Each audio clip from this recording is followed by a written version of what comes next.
இப்போ last twelfth exams நடக்குது. கிட்டத்தட்ட வந்து 11,500 ஸ்டூடெண்ட்ஸ் வந்து ஆப்சென்ட். ஸோ அவங்க எல்லாமே ட்ராப் அவுட்ஸ் பண்ணலாம். ஸோ அந்த விஷயத்தை எப்படி நீங்கள் மைனூட்டாக கொண்டு வந்து ட்ரேஸ் பண்ணி அதை எக்ஸிக்யூட் பண்ணணும்னு நினைச்சீங்க?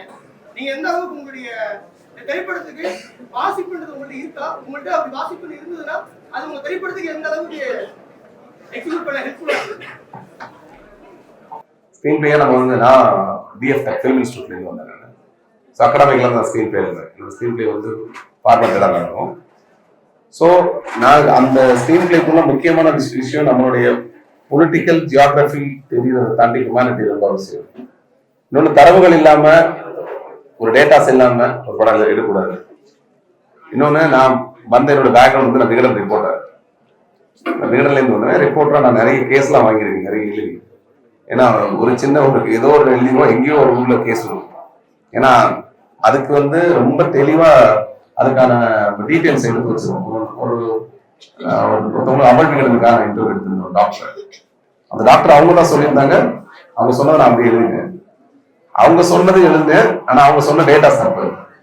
பட் நான் அதுக்கு இன்சார்ஜ் ஆக நினைச்சு நான் வந்து கேஸ் வாங்கிட்டு போய் கேஸ் பார்க்க நான் வந்து ஹாரர் மூவிஸ் வந்து பார்த்துட்டு தூங்குவேன். I don't have fear. ஜின்னுங்கிற கான்செப்ட் நான் ரிசர்ச் பண்ண வரைக்கும் முஸ்லிம் பீப்புள் பிலீவ் பண்றாங்க. சோ இருட்டு படத்துக்கு அப்புறம் இந்த படம்னா ஜின்னு அந்த கான்செப்ட் வந்து நான் பாக்குறேன். சோ முஸ்லிம் பீப்புள் தான் நிறைய பிலீவ் பண்ணிருக்காங்க. இப்ப ஜின்ன பத்தி பேசுறவங்க எங்க பக்கத்துல நிக்கும் பாத்துருக்கேன். சோ அந்த முஸ்லிம் பீப்புளை தாண்டி எப்படி அந்த ஜின்னு கான்செப்ட் எடுத்து வரணும்? இருட்டுப்படுத்த வந்துச்சுன்னு சொல்லுவாங்க, நிறைய பேர் சொன்னாங்க. பட் நான் சொல்ல போற ஜின் வந்து கம்ப்ளீட்லி டிஃப்ரெண்ட். ஜின்னா முடியாது. ஜின்னோட பேர் வந்து பேய். ஓகேவா? நான் அந்த ஜின்னுன்றது ஒரு கமர்ஷியல் டைட்டில் தான் வச்சிருக்கேனே தவிர்த்து இதுக்கான உண்மையான பேர் வந்து தொழில். ஓகே, அதை நீங்க வந்து கூகுள் என் படம் ரிலீஸ் ஆக போகுது. இனிமே நான் இந்த நேம் ரொம்ப கான்பிடென்ஷியலா வச்சிருந்தேன். ஏன்னா நாங்க ஸ்கிரீன் பிளே ஒர்க் பண்ணும்போதும் சரி, ப்ரொடக்ஷன் டைமும் சரி, ரொம்ப கான்பிடென்ஷியலா வச்சிருந்தேன். இப்போ நான் சொல்றேன் உங்ககிட்ட தொழில்னு நீங்க டைப் பண்ணுங்க. இப்போ நான் சொன்ன மேட்டர் எல்லாமே வரும். அதுல வந்து என்னென்ன கண்டிஷன்ஸ் இருக்கு, அதை எப்படி வளர்க்கறது, அதை யார் வளர்ப்பாங்க, அது வளர்க்கறதுக்கான என்ன விஷயங்கள் இருக்கு, இது எல்லாமே ப்ராப்பரா விக்கிபீடியாலே போட்டிருக்காங்க.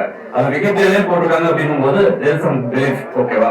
நீங்க கேட்ட கேள்வி வர அந்த முஸ்லிம்ஸ் இதுவும் முஸ்லிம்ஸ் தான் வளர்க்காங்க. இதோட ஆரிஜின் வந்து இந்தோனேஷியால இருக்கு. இந்தோனேஷியால ஒரு ராஜா தான் முதல்ல வளர்த்தாரு அந்த ஜின்னு. ஓகேவா? நீங்க சொல்ற அந்த பேய் வந்து இது வந்து பேய் தான். ஓகேவா? அந்த முஸ்லிம்ஸ் அந்த இது பேய் வந்து கம்ப்ளீட்டா டிஃபரெண்ட். அது ஆக்சுவலி ஜின்னா பேய் அவ்வளவுதான். அதுல ஒரு வகையான பேய் இந்த பேய். சோ நிறைய பேய்கள் இருக்கு. ஆக்சுவலி எக்கச்சக்கமான பேய்கள் இருக்கு. அது நம்மளுடைய விஷயம் தான். இப்ப நம்ம குட்டிச்சாத்தான் வளர்க்குறோம்ல, அதுக்கு ஒரு பேர் இருக்கு, குட்டிச்சாத்தான். நான் சொல்ல தாயகங்கள் வந்து பாத்தீங்கன்னா குமந்தோம்னு வச்சிருக்காங்க.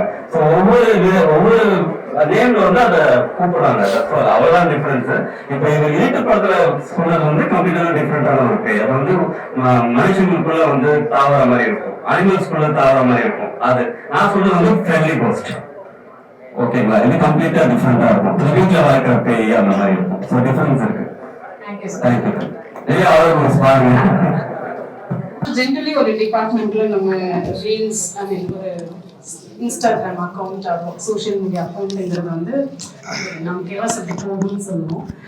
But once he started and he has taken his hand, அதை வந்து ஒரு டிவி ப்ரோக்ராம்க்கு என்ன மாதிரி எஃபர்ட்ஸ் எடுத்து ப்ராட்காஸ்டிங்க்கு டெட்லைன் மீட் பண்ணுறதுலேருந்து லோகோ அதுக்கு பண்ணி அதுக்கு டெக்ஸ்ட் எல்லாம் போட்டு அது ஒரு ஆல்மோஸ்ட் லைக் ஒரு ஸ்ட்ரக்சர்டு பைட்ஸ் ரீல்ஸாக நீங்கள் கொடுத்துட்டு இருக்கீங்க. ஸோ நான் மீடியாவில் ஒரு 11 years ஒர்க் பண்ணிட்டேன். ஸோ மீடியாவில் பார்க்குற ஒரு விஷயத்தான் இங்கே வந்துட்டு ஏதாவது ஒரு விஷயத்த பசங்களுக்கு இம்ப்ளிமெண்ட் பண்ணணுன்ற ஒரு ஆசை இருக்கு. ஏன் வந்துட்டு சோசியல் மீடியாங்கிற ஒரு விஷயம் பசங்களோட டேலண்ட் எக்ஸ்போஸ் பண்ணுறதுக்கான இடமும் இல்லாமல் இருந்தது. 2021 ஜாயின் பண்ணேன். 21, 22, 23 3 வருஷமே வந்துட்டு ரொம்ப டேலண்ட் இருக்கும் பசங்களுக்கு. ஆனா எந்த ஒரு விஷயமும் பிளாட்ஃபார்ம் இல்லை. 21லயே வந்துட்டு இது ஸ்டார்ட் பண்ண ஒரு ஐடியா போகுது. பட் 22ல வந்துட்டு இந்த லோகோ வந்துட்டு நான் டிசைன் பண்ணேன். எல்லா ஸ்டாஃப் மெம்பர்ஸும் வச்சுதான் வந்துட்டு என்ன லோன் வைக்கலாம்ன்றத டிசைன் பண்ணுவோம். அதுல வந்துட்டு வீக்கெண்ட் தான் நிறைய பேர் ஸ்டாஃப் சொன்னாங்க. ஸோ அந்த ஒரு இன்ஸ்பிரேஷனை பேஸ் பண்ணி வீக்கெண்ட் ஸ்டார்ட் ஆச்சு. பட் 24 வந்துட்டு நீங்க வந்ததுக்கு அப்புறமா தான் ஸ்டார்ட் பண்ணும், ஓரளவுக்கு கொஞ்சம் ஸ்டார்ட் பண்ணும். ஸ்டூடெண்ட்ஸோட எல்லா விஷயமும் அதுல போடணும்ன்றது என்னோட ஆசை. இன்னைக்கு வரைக்குமே நம்ம போட்டுதான் இருக்கும். நம்ம ஸ்டூடெண்ட்ஸ் மட்டும் இல்லாம வெளிக்காலேஜ் ஸ்டூடெண்ட்ஸும் பார்க்க ஆரம்பிச்சாங்க. எனக்கு அதான் ரொம்ப விஷயம்.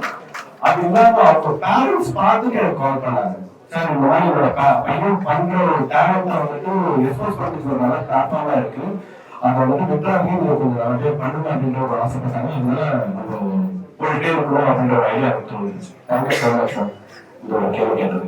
So I in fact wish and also request from the students side, ஏன்னா நீங்க இல்லாமல் ஒரு இந்த விஷயத்தை பண்ண முடியாது. ஸோ இந்த சின்ன ஒரு இன்ஸ்டா ரீல்ஸ் அந்த மாதிரி இருக்கிறது வந்து ஒரு மிகப்பெரிய யூடியூப் சேனலா மாறணும் அப்படிங்கிறது வந்து my request to the students. So இது உங்களுடைய ஒரு டேலண்ட். ஐ மீன் எங்க ஜென்ரேஷன்ல இதெல்லாம் கிடையாது. அனலாக் ஜென்ரேஷன் ஃபிலிம் எல்லாம் யூஸ் பண்ணி அப்புறம் டேப்ஸ் சுத்தி அந்த மாதிரி கஷ்டப்பட்டு ஒர்க் பண்ண ஜெனரேஷன் மீடியால.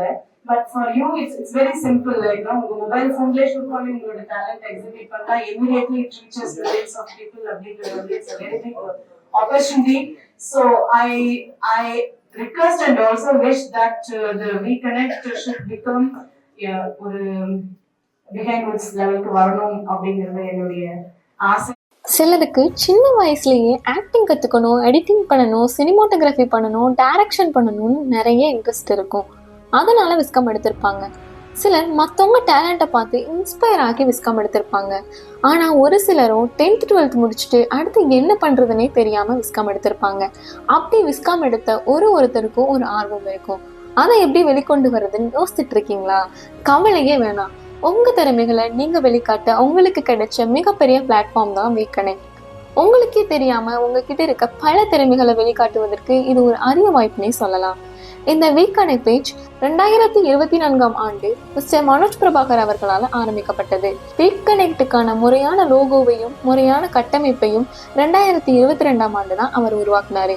கிட்டத்தட்ட 1.5 ஆண்டுகளுக்கு பின்னாடி 2024ஆம் ஆண்டு இறுதியில இருந்து மாணவர்களின் திறமைகளை வீடியோக்களின் வாயிலா இந்த WeConnect பேஜ்ல அவர் பதிவிட்டு வர்றாரு. இதற்கு head of the department missus Valanmathi ma'am அவர்களும் ஒத்துழைப்பு வழங்கி வர்றாங்க. அப்படி ஆரம்பிக்கப்பட்ட இந்த WeConnect சோசியல் மீடியா பேஜ் ஆனது தற்போது ஒரு மாசத்துக்கு மட்டும் 80,000 வியூஸ் போயிட்டு இருக்கு. இந்த வீடியோக்களை பார்க்கும்போது மற்ற கல்லூரி மாணவர்களும் WeConnect பேஜை ஆதரிச்சு வர்றாங்கன்னே சொல்லலாம்.